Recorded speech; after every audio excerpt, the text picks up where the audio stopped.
आत्मा की 3 अवस्था होती है और उसमें बहिरात्मा, अंतरात्मा और परमात्मा, इस प्रकार के 3 आत्मा की अवस्था आप कह सकते हो। इनमें से जो अंतरात्मा होता है उसके द्वारा हमें बहिरात्मा को पूर्णतः त्यागना होता है और अंतरात्मा के माध्यम से बहिरात्मा को त्याग के हमें परमात्मा की अवस्था को प्राप्त करना होता है। यानी आत्मा को परमात्मा बनाने का मार्ग होता है, उसको अवलंबन करना होता है। इसके लिए हमें योग साधना का, अष्टांग योग, अट योग, राजयोग, ध्यान मार्ग का अवलंबन ही करना होता है। इस बहिरात्मा में अवस्थित आत्मा अपने शरीर को ही आत्मा समझने लगता है और खुद का एहसास वो कभी भी कर नहीं पाता।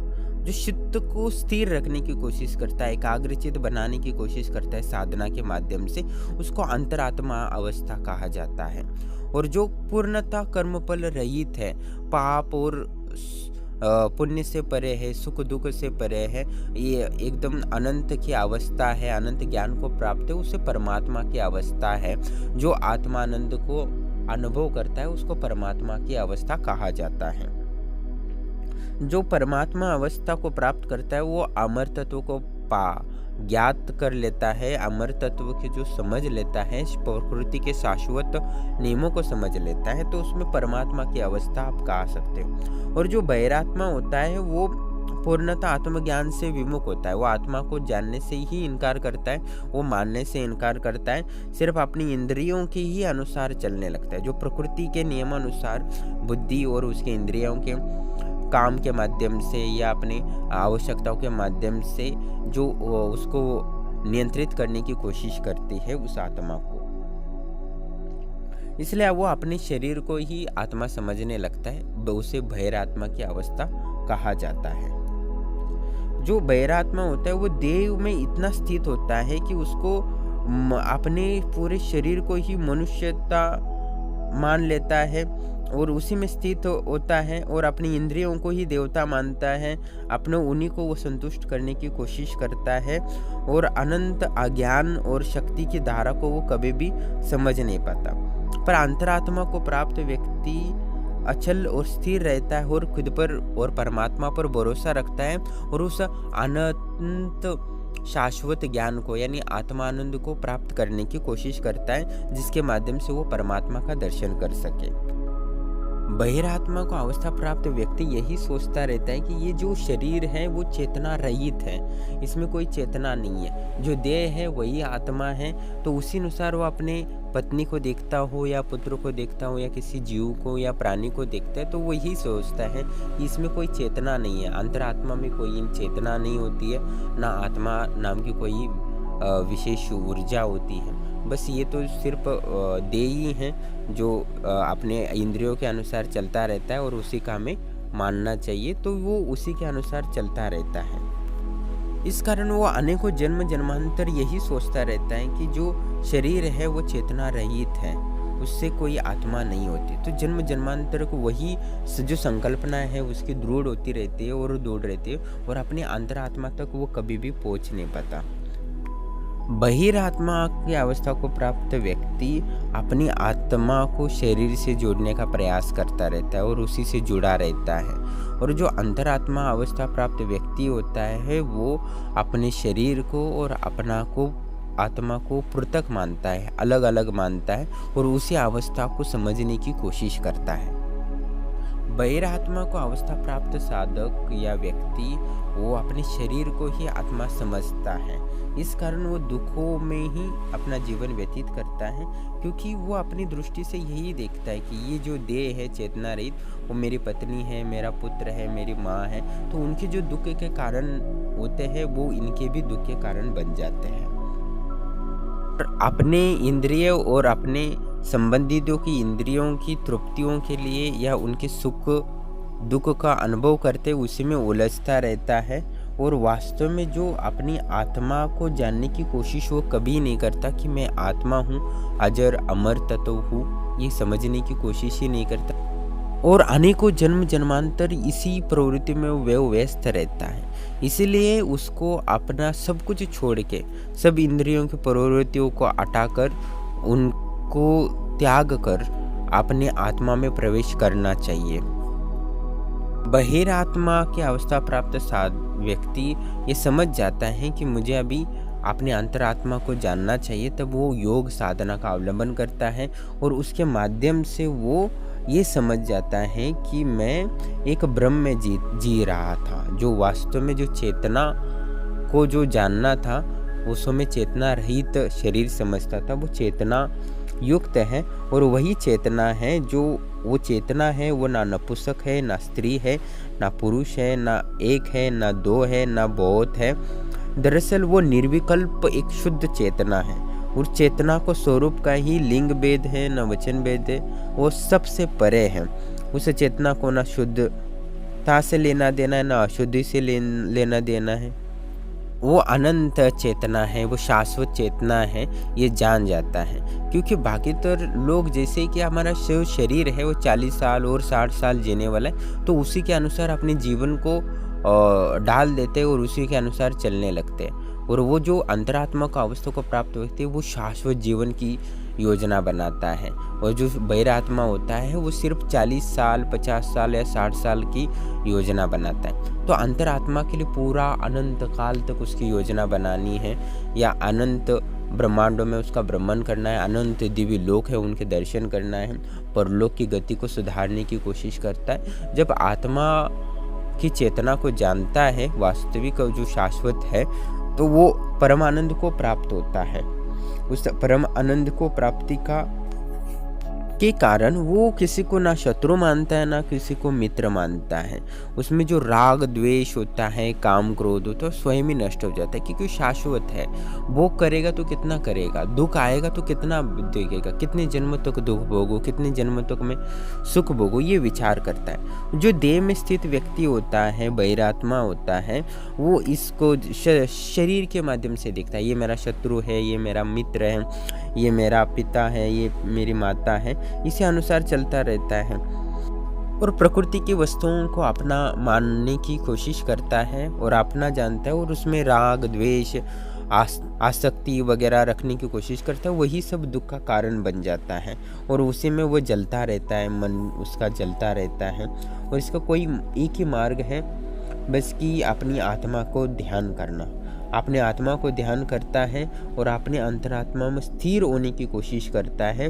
उसका एक क्षण भी वो स्थिर होता है तो वही परमात्मा की अवस्था बन जाती है और वो परम आनंद को प्राप्त करता है। वो ईश्वर परमात्मा का जो सतचित आनंद है, वही आनंद का अनुभव करने लगता है, तब वो परमात्मा की अवस्था कहता है। वो चलते फिरते दिव्य आनंद का अनुभव करता है। तब उसका एक शरीर भी काटा जाए तो भी वो आनंद जो है वो दूर नहीं होता। इतनी दृढ़ आनंद की प्राप्ति होती है और उसी आनंद में एक दिव्य ज्ञान होता है जो शाश्वत होता है, अमर तत्व का ज्ञान होता है उसमें।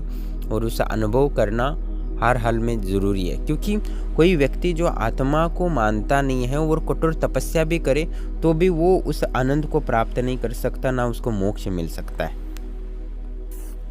जो व्यक्ति ये जान लेता है कि मैं शरीर से पृथक हूँ, मैं शरीर नहीं एक आत्मा हूँ, शुद्ध आत्मा, ये समझ लेता, तो उसी समय उस ज्ञान के कारण उसके हृदय में आत्मानंद की प्राप्ति होती है। वही आनंद जो चलते फिरते दिव्य आनंद कहा जाता है, सतचित आनंद कहते हैं, जो परम अवस्था है, परमानंद कहा जाता है, परमात्मा का स्वरूप है, उस आनंद को वो प्राप्त कर लेता है। इसके माध्यम से वो कठोर तपस्या भी करे तो भी उसको कुछ खेद मन में उत्पन्न नहीं होता, वो सारे कष्टों को सहन करने की क्षमता आ जाती है। क्योंकि वो आनंद एक बार प्राप्त कर ले और आपका हाथ भी काटे कोई, तो भी वो जो दुख हो रहा है या जो दर्द हो रहा है उस आनंद के समान नहीं कर सकता।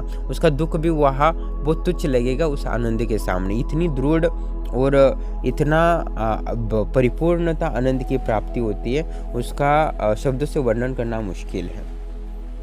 उस आत्मा आनंद के कारण जो मन है चंचल है, कभी किसी के काबू में नहीं आता, वो स्वतः ही अपने आत्मा में लीन हो जाता है। जिस कारण जो मन के कारण जो पीड़ा होती थी, राग द्वेष उत्पन्न होते थे, मन की चंचलता के कारण जो अशांति महसूस होती थी, वो सारा उस आनंद में परिवर्तित हो जाती है और उस दुखों से वो जो पीड़ा हो रही थी उससे वो मुक्ति प्राप्त करता है। इसमें तो कोई संशय नहीं है। और जो व्यक्ति अपने आप को शरीर को ही जानकर उस भ्रांति में रहता है, वो दुख ही पैदा करता है और कुछ नहीं। उसको आत्म शांति कभी भी नहीं मिलती। और जो आनंद को प्राप्ति के लिए प्रयत्नशील रहता है, वो निश्चित ही एक दिन उस आनंद को प्राप्त करता है। और इस आनंद को छोड़कर वो कितना भी कठोर तपस्या करे तो भी उसके जीवन में कभी भी शांति प्राप्त नहीं होती। तो शांति का एकमात्र स्रोत है आत्मा आनंद को प्राप्त करना, आत्मा आनंद की उपलब्धि प्राप्त करना।